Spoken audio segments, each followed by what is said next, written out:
আমরা প্রায়শই এক ধরনের পেশেন্ট বা রোগীদের নিয়ে খুব সমস্যায় পড়ি।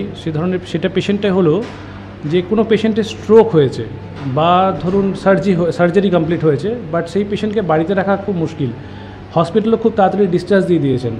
সেই পেশেন্টকে রাখবেন কোথায়, বা সেই পেশেন্টের যে ধরনের নেক্সট চ্যালেঞ্জেসগুলো থাকে সেগুলোকে ট্যাকেল করবেন কীভাবে, সেটার একটা সলিউশন কলকাতা শহর এসছে এবং সেটা নিয়ে আমি কথা বলবো মিস্টার অমিত চন্দ্র দাস।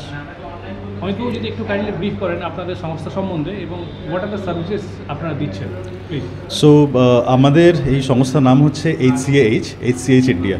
সো আমরা যেটা করি হচ্ছে ইন্ডিয়াতে রিকভারি বা রিহ্যাবিলিটেশনের কনসেপ্টটা খুবই নিউ। আমাদের দেশে ইউজুয়ালি যেটা হয় হচ্ছে পেশেন্টের প্রাইমারি ট্রিটমেন্ট হয়ে পেশেন্টকে তারপর হসপিটালি প্রলং পিরিয়ড অফ ডেজের জন্য রাখা হলো। সো আমরা প্রায়শই দেখি 30 দিন 45 দিন, অনেক সময় পেশেন্ট 2 মাস ধরে হসপিটালে আছে, একটা ট্রিটমেন্ট চলছে। কিন্তু ট্রিটমেন্ট চলাকালীন পেশেন্টের যখন স্টেটা বেড়ে যাচ্ছে তখন প্রবলেম কী হচ্ছে, হসপিটালের থেকে হসপিটাল অ্যাকোয়ার্ড ইনফেকশন HAI, যেটা এখনকার ডক্টররা অ্যাকনলেজ করেন, সেই ক্রস ইনফেকশন ডেভেলপ করার ফলে কী হয়, পেশেন্টের ইম্প্রুভমেন্টটা পিছিয়ে যায়। এবার অ্যাজ রেজাল্ট কী হচ্ছে, যখনই কোনো ইনফেকশন ডেভেলপ করছে সেটা কমানোর জন্য ডক্টর কিছু মেডিকেশন প্রোভাইড করলেন, কোনো অ্যান্টিবায়োটিক্স হলো। এবার সেইটা হসপিটালে চলছে সাপোজ 5 ডেজের জন্য। এবার 5 ডেজ আবার হসপিটালে থাকতে হলো। ওই 5 ডেজ হসপিটালে থাকতে গিয়ে পেশেন্টের লেন্থ অফ স্টে হলো, আবার একটা ইনফেকশন ডেভেলপ করলো, আবার একটা অ্যান্টিবায়োটিক চললো। সেইভাবে আস্তে আস্তে করে পেশেন্টের লেন্থ অফ স্টে বাড়তে থাকে। এবার আমাদের এই কনসেপ্টে যেখানে আমরা পেশেন্টকে হসপিটাল থেকে যখন প্রাইমারি ট্রিটমেন্ট হয়ে গেল, যখন মেন আনস্টেবল ফেজ বলুন বা যা ক্রিটিক্যাল ফেজ কেটে গেল, আমরা তখন পেশেন্টকে আমরা এখানে নিয়ে এসে এখানে ডক্টরের যেই ডিসচার্জ সামারিতে বা ডক্টরের যে লাইন অফ ট্রিটমেন্ট আছে ওটাকে আমরা ফলো করে এখানে আমরা সেই জিনিসগুলো প্রোভাইড করি। সো আমরা কীভাবে ইনফেকশনটাকে আমরা আনছি না, যেটা আমি আপনার প্রশ্নের উত্তর দিয়ে দেবো এখানে কেন, সেটা হচ্ছে যে আমাদের এখানে সেই সেন্ট্রালাইজড এসি কনসেপ্ট নেই। সেন্ট্রালাইজড এসির মাধ্যমে পেশেন্টের ক্রস ইনফেকশন ডেভেলপ করে, সেটা দ্রুত ছড়ায়। আজকে কোনো একজন পেশেন্ট, উনি ধরুন হসপিটালে কোনো একটা আইসোলেটেড রুমে রইলেন, এবার ওখান থেকে পেশেন্টের যে কমন ডাক্ট আছে তার মধ্যে উনি যে ব্রিথ আউট করছেন, যে এক্সহেল করছেন, সেইটা পুরো ট্রাভেল করছে গোটা বিল্ডিংয়ে।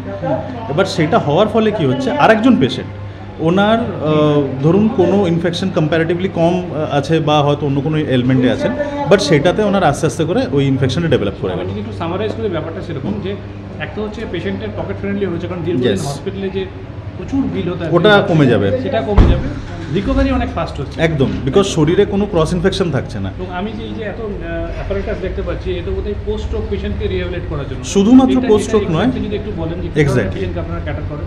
সো শুধুমাত্র স্ট্রোক নয়, যে কোনো ধরনের নিউরোলজিক্যাল পেশেন্টের, যে পেশেন্টের ধরুন নিউরোলজিক্যাল কোনো ডিসেবিলিটি আছে বা কোনো ডিজিজ হয়েছে, কারণ নার্ভাস সিস্টেমে আমরা যেটা ইউজুয়ালি দেখি কি পেশেন্টের কোনো না কোনো একটা ইনফেকশন, কোনো না কোনো একটা ধরনের একটা অ্যাক্সিডেন্ট হলো বা কোনো স্ট্রোক হলো বা এমন কোনো জিনিস যেটা পেশেন্টের নার্ভাস সিস্টেম অ্যাফেক্টেড হলো, এতে কী হলো পেশেন্টের মুভমেন্ট, পেশেন্টের স্পিচ, পেশেন্টের সোয়ালো করার ক্ষমতা বা পেশেন্টের ইনফ্যাক্ট অনেক সময় কগনিটিভ এবিলিটি, বোঝার শক্তি, এগুলো সব অ্যাফেক্টেড হয়।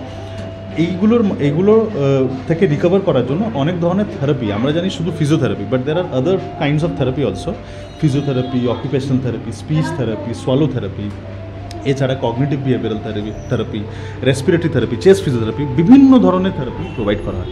এবার এই সব ধরনের থেরাপি লোকালি অ্যাভেলেবেল হয় না, সবসময় হসপিটালের কাছেও থাকে না।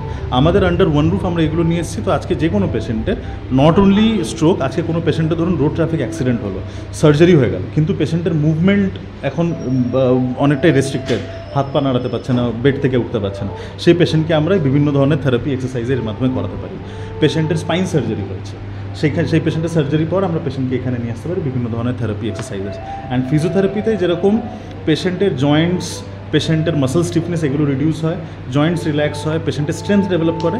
কিন্তু এইটাতে শুধু প্রথম কাজটা হলো, নেক্সট হচ্ছে যে পেশেন্টের দৈনন্দিন জিনিস, দৈনন্দিন যেগুলো তো কাজে লাগে, আপনার ফর এক্সাম্পল ধরুন হচ্ছে চায়ের কাপ ধরতে হলো, বা ধরুন পেশেন্টকে আপনার বোতাম বাঁধতে হলো, চামচ ধরতে হলো, এই জিনিসগুলো পেশেন্ট করে উঠতে পারবে না, সেগুলো ফিজিওথেরাপিতে সম্ভব না। বিকজ ফিজিওথেরাপিতে যেটা বললাম প্রাইমারি মাসেলসের উপর কাজ হয়, ফাইন মোটর স্কিলসের জন্য অকুপেশনাল থেরাপি কাজে আসে। সেই অকুপেশনাল থেরাপির আমাদের এখানে বিভিন্ন ধরনের ডিভাইসেস, বিভিন্ন ধরনের এক্সারসাইজেস, সেই জিনিসগুলো হয়। এখন আমরা বোধহয় দেখতে পাচ্ছি পেছনে একটি পেশেন্ট, এক্স্যাক্টলি সম্ভবত এনার হাঁটার অ্যাবিলিটি চলে গেছে, তাকে বোধহয় আস্তে আস্তে হাঁটানোর চেষ্টা করছে। Anyway, thank you so much আপনাকে সময় দেওয়ার জন্য। Thank you. আপনাদের অনেক শুভেচ্ছা জানাই ইন্ডিয়া ট্রিটমেন্টসের পক্ষ থেকে।